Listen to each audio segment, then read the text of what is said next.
Estamos de volta com o CBN Pautas do Dia, ao vivo para os estados do Pará e Amapá. Lembrando que estamos ao vivo também em youtube.com/CBN Amazônia. E chegou a hora de conversarmos com ele, Rômulo Pinheiro. Rômulo, bom dia para você. Muito bom dia, meu amigo Max Souza, e um bom dia para a Lorena lá em Macapá e para o meu amigo abonado Salgado Filho. Muito bem, eu vou passar o recado pro Salgado Filho, que inclusive é o nome de uma rua aqui, tá? Sem problema. Então eu errei por uma geração, é o Salgado Neto. Obrigado, meu amigo Rômulo, tudo bem?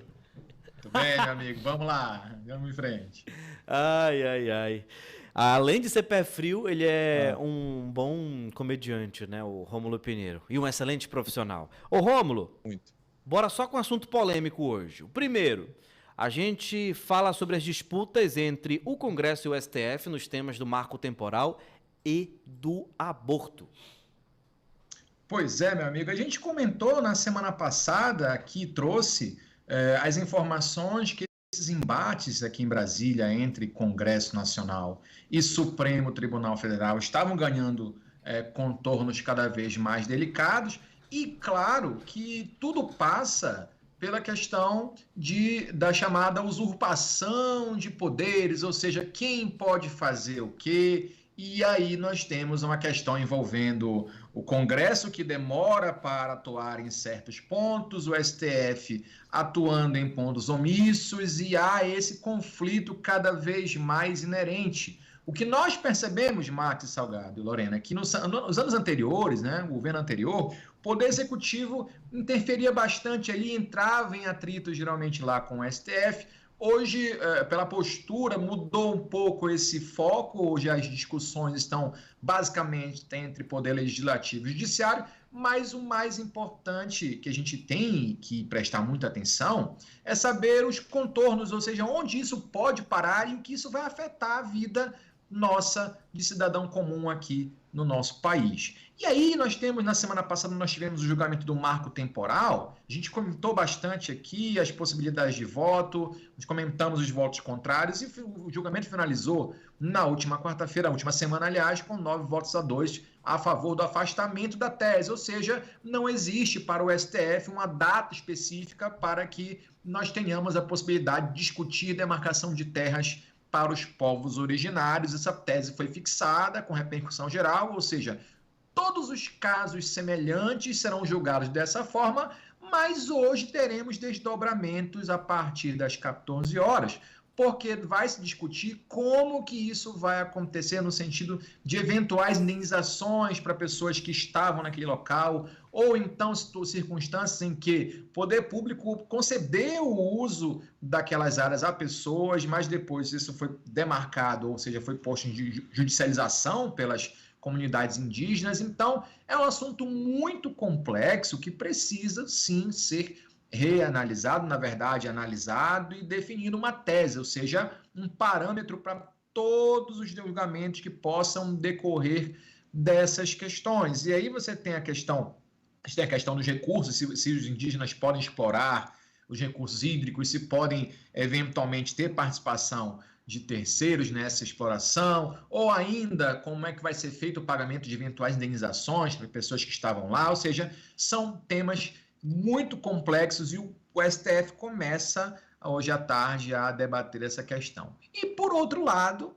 nós temos o Congresso Nacional discutindo a tese, deve votar mais tarde, a respeito da fixação do marco temporal como critério para análise das comunidades indígenas. E aí o nosso ouvinte passa a se perguntar como é que fica a situação, porque o STF define uma coisa, o Congresso define outra, e para o cidadão comum ficar olhando para cima e esperar o que vai acontecer. Mas a gente pode entender de maneira muito simples, Salgado e Max, que nessas circunstâncias o Congresso não está vinculado ao que decide o STF, mas acaba que vai parar lá no final das contas, porque o Senado, o Congresso, enfim, a Câmara podem votar uma legislação entendendo para a aplicação da tese do marco temporal, ou seja, criando uma lei determinando que só podem ser demarcadas novas áreas indígenas ou reconhecidos os direitos dessas áreas para as comunidades que estivessem no uso dessa terra ou de posse dessa terra na data de 5 de outubro de 88, que é a data da Constituição.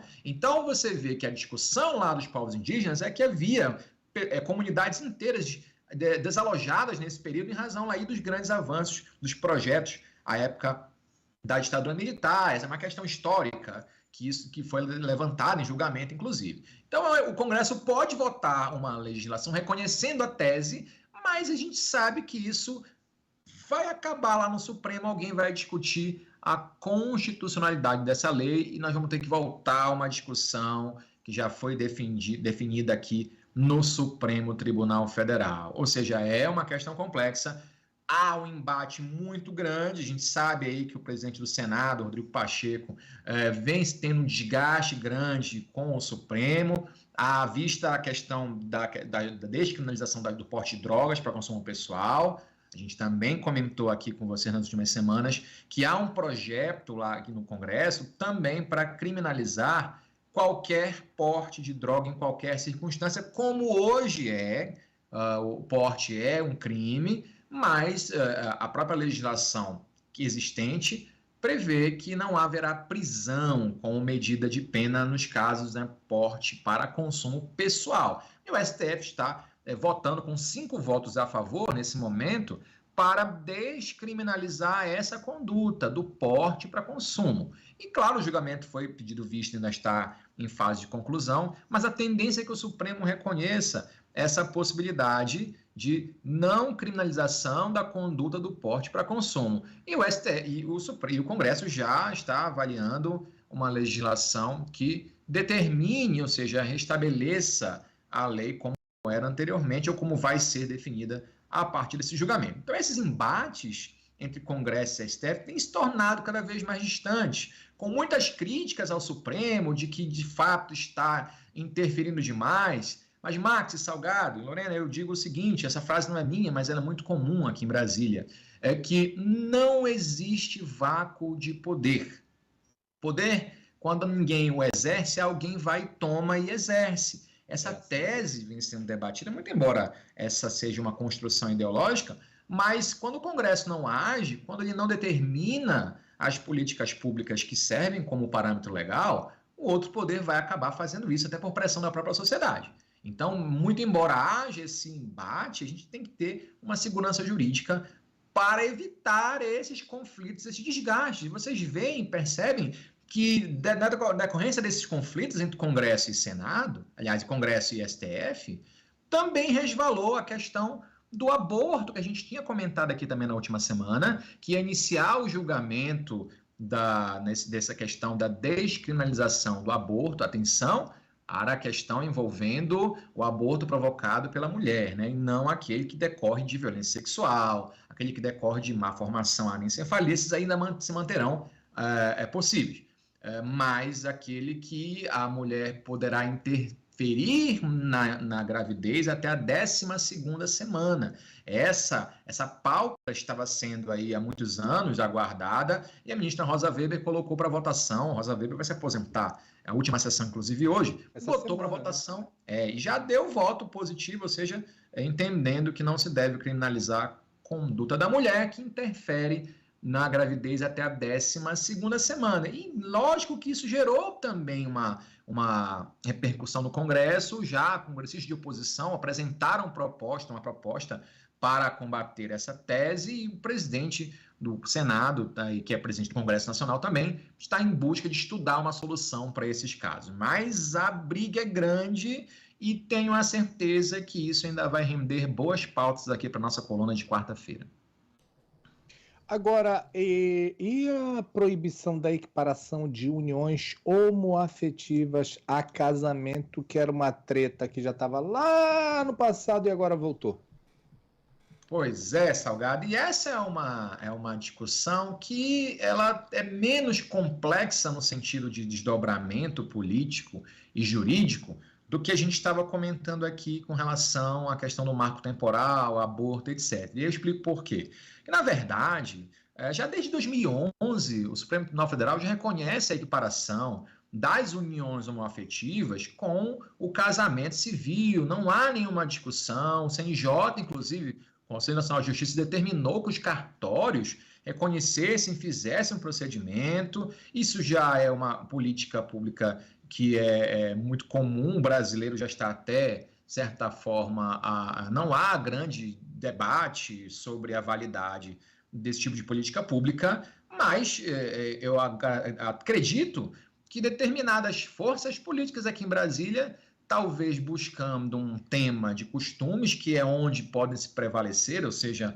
políticas de certa forma que são extremamente importantes serem discutidas e debatidas, são relegadas de plano para que se volte a uma pauta de costumes.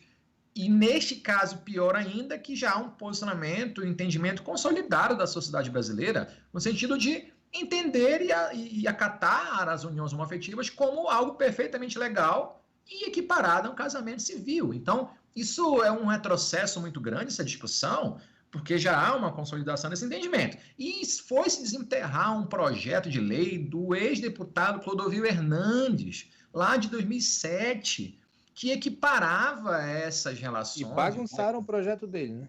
Bagunçaram o projeto todo. Não é bem um jabuti, mas é parecido, ou seja, colocaram coisa diferente do texto original.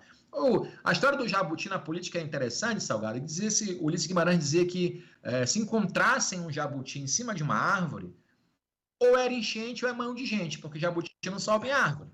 Então, esses temas, que são totalmente diversos, contrários do projeto original, são encarados de maneira como um jabuti aqui em Brasília. Ou seja, o projeto era para equiparar as relações, em 2007, né? Equiparar as relações homoafetivas ao casamento civil entre pessoas heteroafetivas, enfim, em relações heteroafetivas, e o deputado, um pastor, eu até vou evitar de dar o nome aqui, que é para não dar publicidade para esse tipo de gente. Mas aquele do cabelinho ajeitadinho, da sobrancelha não foi bem esse. feita? Não, foi o pastor Eurico. Não foi esse. Tá, não, o relator, né? Inclusive, esse do cabelinho aí, o Salgado está comentando, está nesse momento, está tendo a votação sobre esse relatório. Então, nós estamos discutindo uma coisa que agora, neste exato momento, há uma votação para aprovação ou não desse projeto de lei. E se pegou a autoria do projeto de Clodovil Hernandes e se colocou exatamente o oposto, proibindo não a celebração em si, mas proibindo, na verdade, tirando os efeitos dessas uniões como se casamentos civis fossem. E, na verdade, o são. E aí, é claro que houve uma discussão muito grande, uma gritaria muito grande. O projeto se encontra hoje na Comissão de Família aqui do Congresso Nacional e vai à CCJ, a Comissão de Constituição e Justiça, após a votação desse relatório na data de hoje. A perspectiva, Salgado, e a gente sabe disso, é que, muito embora seja aprovada essa proposta nesta comissão atual, já vista a composição da comissão, que de gente aí que tem essas bandeiras de conservadorismo, de defesa da família, como se as uniões homoafetivas não fossem também uma representação de família, mas a visão deturpada dessas pessoas acha que não. E provavelmente vai ser aprovado esse projeto que não equipara as uniões homoafetivas a casamentos civis, mas terão novas fases de tramitação ainda, ao entendimento inicial, que isso não deve ser aprovado na Comissão de Constituição e Justiça. Mas só o fato de estar tomando tempo, de nós estamos tendo que discutir isso aqui e agora, neste exato momento no Congresso Nacional, é a prova do retrocesso muito grande dos últimos anos e que ainda reverbera por momentos atuais, mesmo que tenha havido essa mudança, esse avanço, pelo menos nessas pautas, mas ainda reverbera. Ontem nós tivemos uma discussão a respeito de banheiros unissex. E o ministro Silvio de Almeida teve que dar uma lição lá para um deputado, que eu também não vou falar o nome aqui, que é para não me aborrecer muito, mas sobre o que era o básico de entendimentos sobre o direito e sobre as relações sociais. Então, é difícil ainda não ter visto um avanço significativo nas discussões que determinam a política nacional em temas que já são claramente consolidados como de direitos reconhecidos e garantidos para qualquer comunidade de pessoas. E isso é que a gente tem que buscar aqui na nossa rádio, discutir sempre e informar a nossa comunidade que, independente das discussões que vão acontecer aqui no Congresso Nacional, é necessário que a gente converse ou então acione os nossos deputados e senadores para evitar esse tipo de discussão que é totalmente inócua, ultrapassada, num contexto da atualidade que se discutem coisas muito mais importantes e relevantes, mas aqui estamos nós perdendo tempo discutindo coisas que já são exatamente ultrapassadas. Bora fazer o seguinte, bora pro intervalo, são 11 horas e 50 minutos, daqui a pouco a gente volta com outra pauta, pode ser, Rômulo? Tranquilo, tchau, tô por aqui. Fechou. Então bora, intervalo, a gente volta já.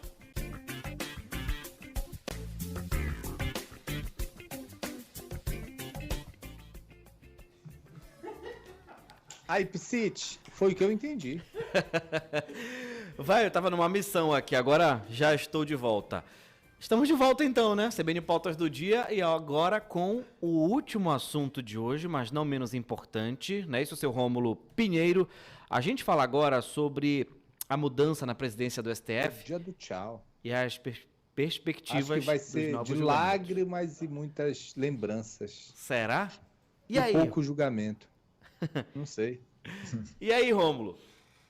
Pois é, porque hoje encerra, agora à tarde é o último dia de atuação da ministra Rosa Weber como presidente do Supremo, amanhã assume o ministro Luiz Roberto Barroso, e a pauta do que é discutido em Brasília e no Brasil inteiro também passa, e tem passado nos últimos anos, pelos humores do Supremo Tribunal Federal. E claro que há os detratores da corte informando esse protagonismo nos últimos anos, há aqueles que são mais neutros nessa relação. É claro que a nossa visão, que tem que ser discutida, é que não há mocinhos e bandidos nessa história. A gente tem que olhar com um olhar bastante crítico as decisões do Supremo, a atuação da Corte, e basicamente o que faz a gente compreender o que vai acontecer é o perfil do presidente que assume a casa. Então nós tivemos nos últimos 2 anos a ministra Rosa Weber, e o perfil dela, a ministra muito discreta,